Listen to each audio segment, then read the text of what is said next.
Hey guys, this is Madeline Minecraft here, and today in this video I'm going to give you a little bit of a vlog, almost, kind of thing. So if I just I'm not very well prepared.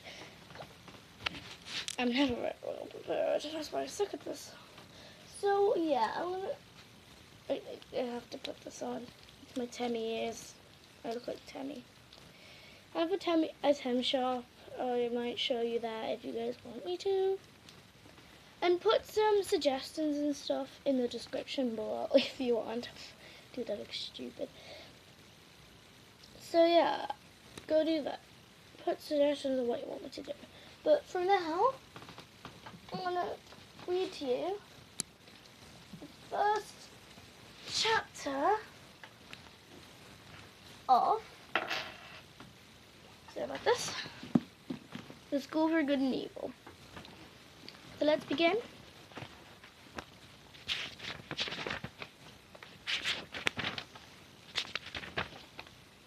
Sophie had waited all her life to be kidnapped. But tonight, all the other children of Galveston arrived in their beds. If the schoolmaster took them, they'd never return. Never lead a full life. Never see their family again.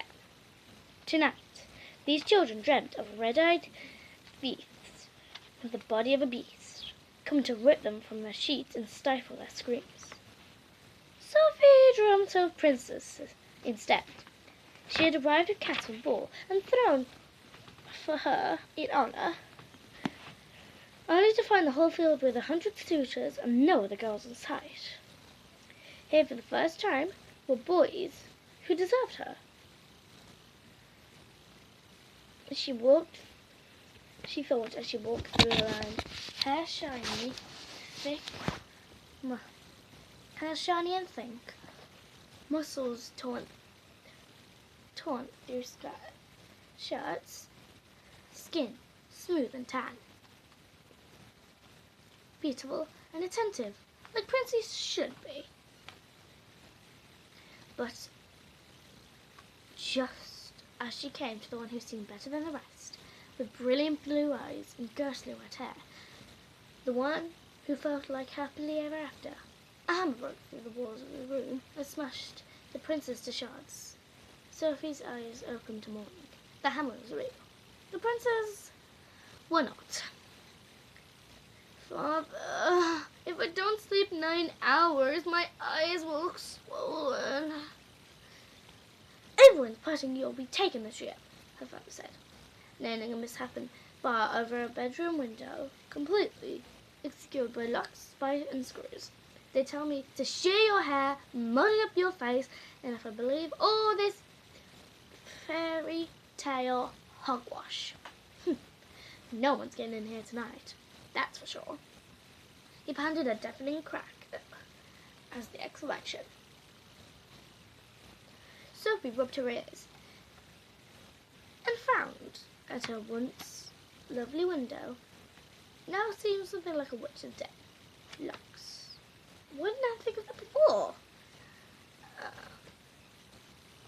I don't know whether I think it's you, he said, silver hair slicked with sweat.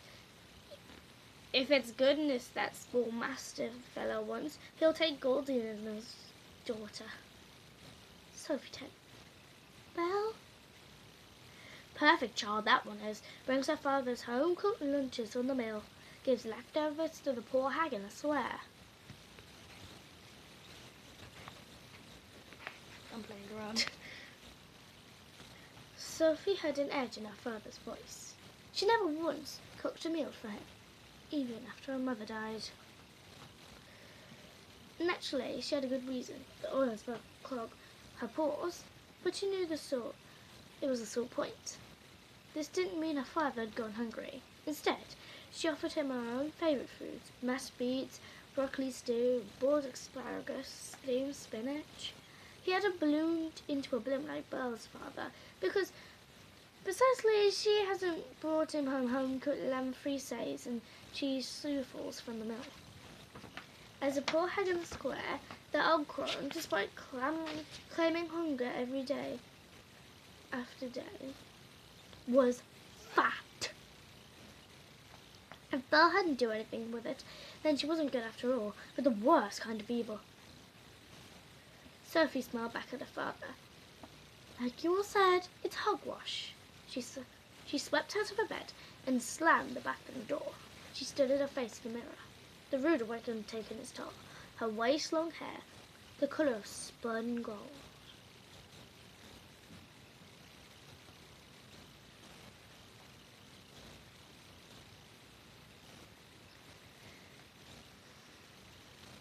Didn't have its usual sheen. Her jade green eyes looked faded, and her luscious red lips a touch dry. Even the glow of her creamy peach skin had dulled. But still a princess, she thought.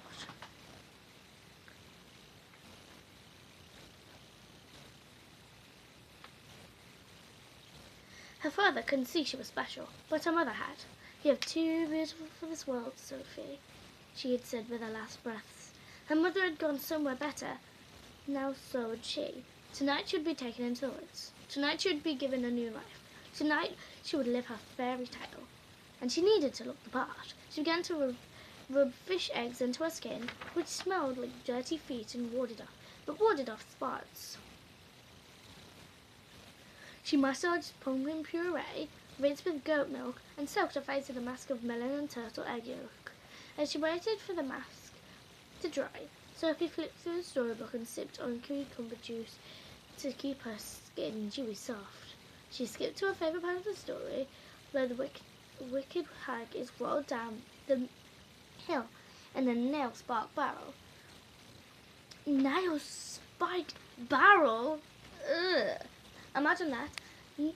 Roll up for... Dun, dun, dun, dun, dun. Nail-spiked barrel rolling. Whatever you do, please do not try this at home. Or here, because you'll probably die. 5% off if you do. Until the remains is her bracelet made of little boys' bones. Gazing at the gruesome bracelet, Sophie felt her thoughts drift to cucumbers. Suppose there was no cucumbers in the woods? Suppose there were other princesses who depleted the supply? No cucumber? She'd shrivel, she'd wither, she'd... Dried melon flakes fell onto the page. She turned to the mirror and saw her brow crease in worry. First we were in sleep and now wrinkles. At this rate, she'll be the hag in the square by the afternoon. She relaxed her face and banished the thought of vegetables. As the rest of Sophie's... Jesus Christ, this is a long chapter.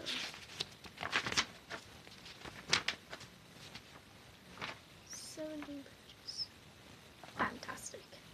And we've already got 8 minutes of the video.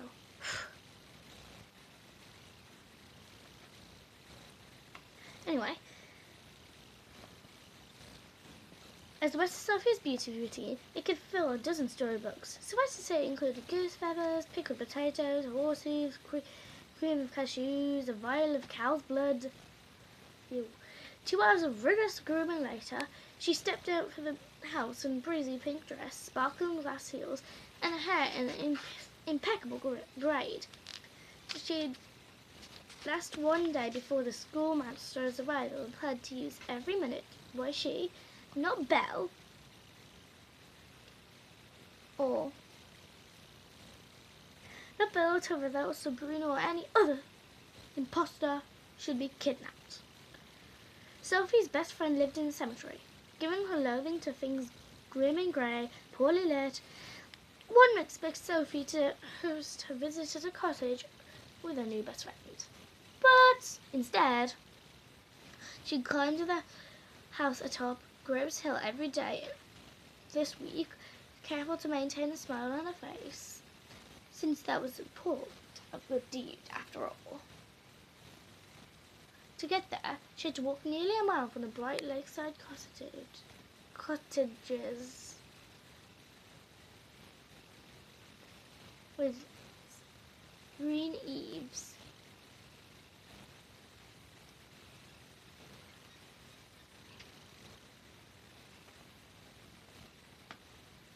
And sun-drenched turrets towards the gloomy edges of the forest. Sounds of herring echoed through the cottage lane as you passed. The boarding mothers stuffing scarecrows, boys and girls hunched on porches, notes buried in storybooks. The last sight was unusual. The stories of Gelverdom did little beside read their fairy tales. But today, Sophie noticed something in their eyes. Wild, frenzied, scurrying each page as if their lives depended on it. 4 years ago, she had seen the same desperation to avoid the curse, but it wasn't her turn then. The schoolmaster only took those past their 12th year who could no longer disguise as children. Now, her turn had come.